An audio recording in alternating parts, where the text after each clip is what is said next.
प्रिय ब्रेदरेन, हम फिर से पिता परमेश्वर का धन्यवाद करते हैं आज के दिन के लिए, समय के लिए। हम धन्यवाद करते हैं प्रभु यीशु मसीह के लिए। और आज हम कुछ ऐसी बातें जानेंगे जो यीशु मसीह के ही बारे में है। अगर हम उसको ध्यान से सुनेंगे, उसको स्टडी करेंगे, तो ये हमारी स्पिरिचुअल लाइफ के लिए बहुत बेनिफिट होगा। तो देखेंगे ये टॉपिक, मैं तुझसे कैसे मोहब्बत करूं। किस तरह मैं तुझसे मोहब्बत करूं, किन किन रास्तों में, किन किन मार्गों में ऐसी कौन सी बातें करूं कि मैं तुझसे मोहब्बत करूं। मतलब मैं ऐसा क्या करूं कि मैं बता सकूं तुझे कि मैं तुझसे मोहब्बत करता हूं। पहला पॉइंट हम देखेंगे कि आओ हम सब उसकी उस चाहत से मोहब्बत करें जो चाहत उसकी गरीबों के लिए है, पापियों के लिए है, विधवाओं के लिए है। ऐसा बर्ताव जो हर एक के प्रति एक समान है। ऐसा प्रेम कि वो हर एक के प्रति जो है उन्होंने एक समान ही बर्ताव किया। उन्होंने कभी ऐसा नहीं किया कि अमीरों के साथ उनका बर्ताव अच्छा था, गरीबों के साथ बर्ताव खराब था, कभी नहीं। हर एक के प्रति उनको दया करुणा थी। और यहाँ तक कि जो निचले जात के लोग हैं, यीशु मसीह ने ऐसे लोगों पर भी ध्यान दिया है, यानी ऐसे लोगों से भी उन्होंने बातें की है। और हम निरंतर देखते हैं कि यीशु मसीह के दिल में वो प्यार है, वो हमदर्दी है, वो करुणा है। दूसरा पॉइंट, यीशु मसीह को कभी इस बात से फर्क नहीं पड़ा कि दूसरे लोग जब यीशु मसीह को देखते हैं तो यीशु मसीह को उससे क्या फर्क पड़ता है। उनको कभी भी इस बात की परवाह नहीं थी, ना फिक्र थी कि दूसरे लोग क्या सोचेंगे कि मेरे आसपास ऐसे लोग हैं जो पापी है, जो बीमार है, जो गरीब है, जो विधवाएं है, जो तुच्छ जाति के लोग हैं। कोई अगर मेरी तरफ देख रहा है तो क्या सोचेगा। यीशु मसीह को कभी इसकी परवाह नहीं थी। उनके ऊपर कभी भी इस तरीके का दबाव नहीं था कि बाकी लोगों को मैं कैसा दिख रहा हूं, मैं अच्छे कपड़े पहना हूं कि नहीं, मैं सही तरह से खड़ा हूं कि नहीं, कोई देख रहा है मुझे इस तरह बर्ताव नहीं करना चाहिए। इस तरीके का बर्ताव यीशु मसीह का कभी नहीं था, ना ही उनको इस बात से फर्क पड़ता था। उनको चिंता ऐसे लोगों के लिए ही थी, ऐसे लोगों के पास ही बैठते थे, बात करते थे जिनको उनकी जरूरत है। चौथा पॉइंट देखेंगे कि कुछ लोगों को लगेगा ये दुनिया का उद्धार करता है, और दुनिया का उद्धार करता है यानी ये तो बहुत व्यस्त है, इसके पास समय नहीं है, यहाँ तक कि बच्चों के लिए भी समय नहीं है। लेकिन हम जानते हैं यीशु मसीह ने बच्चों को भी टाइम दिया। यीशु मसीह ने उनको गोद में उठाया, उनको अपने पास बिठाया है ना। यीशु मसीह ने बच्चों को टाइम दिया है। क्या आप सोच सकते हैं उन सारी यादों को उस समय में 2000 साल पहले, उन बच्चों को जिनको यीशु मसीह ने गोद में उठाया, अपने पास बिठाया।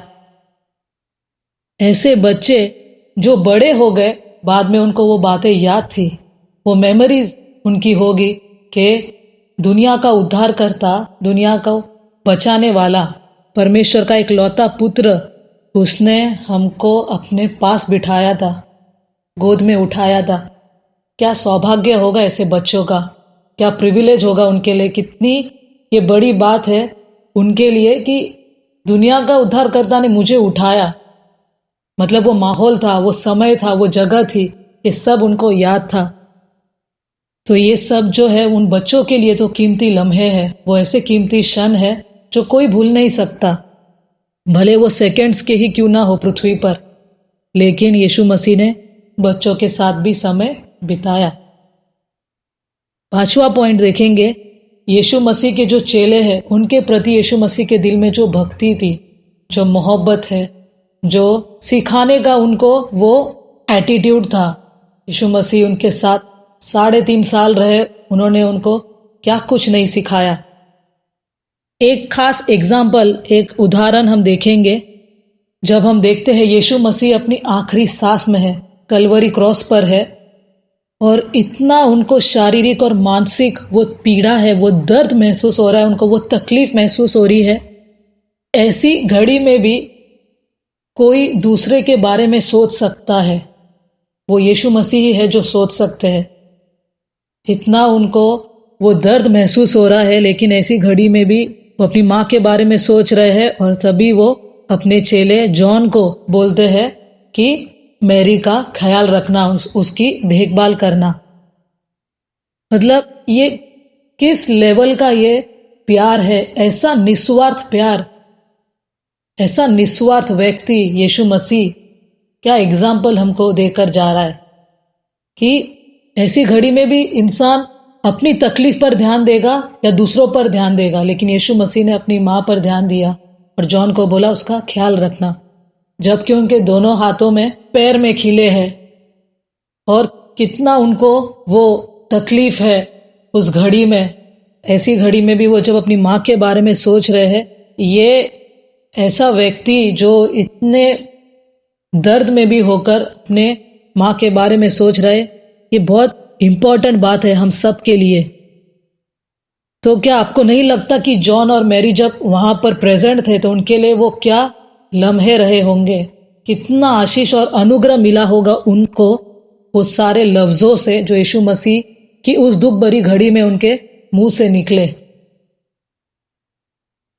छठा पॉइंट, याद करो उस औरत को जिसने यीशु मसीह पर वो इत्र डाल दिया, लेकिन वो डालने के बाद जो लोग थे उन्होंने उसका निंदा की, है ना, क्योंकि उसने वो इत्र को वेस्ट कर दिया, जबकि उसको बेचा जा सकता था और अच्छी रकम आ सकती थी।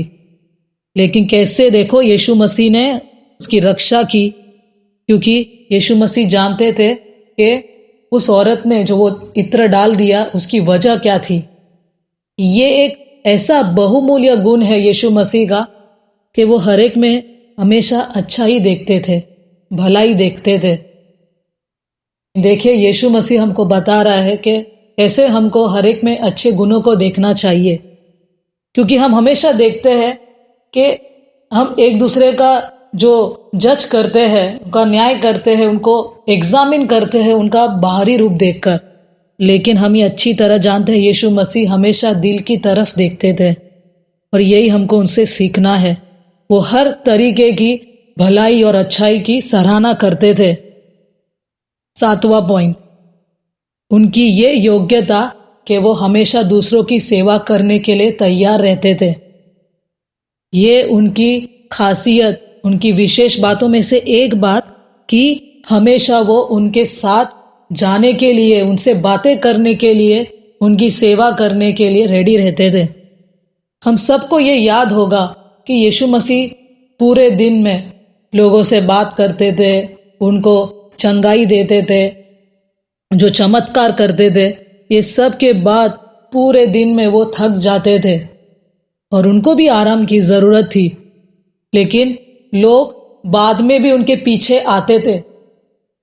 तो यीशु मसीह कभी भी ऐसे लोगों को हकाल नहीं देते थे, जाओ अब भी मेरा आराम करने का टाइम है, बाद में आओ।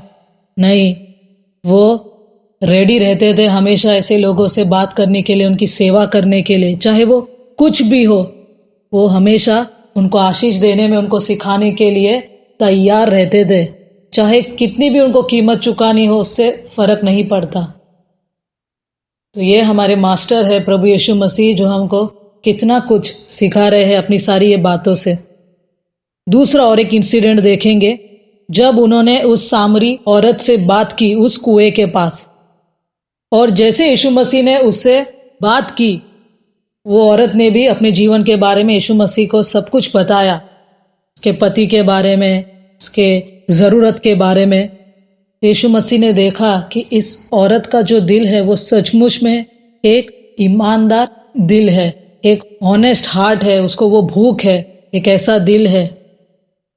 तो चेले गए थे शहर में खाना लेने के लिए, और जैसे वो खाना लेकर आए, उनको ये नहीं समझ में आया कि यीशु मसीह को भूख क्यों नहीं लग रही है।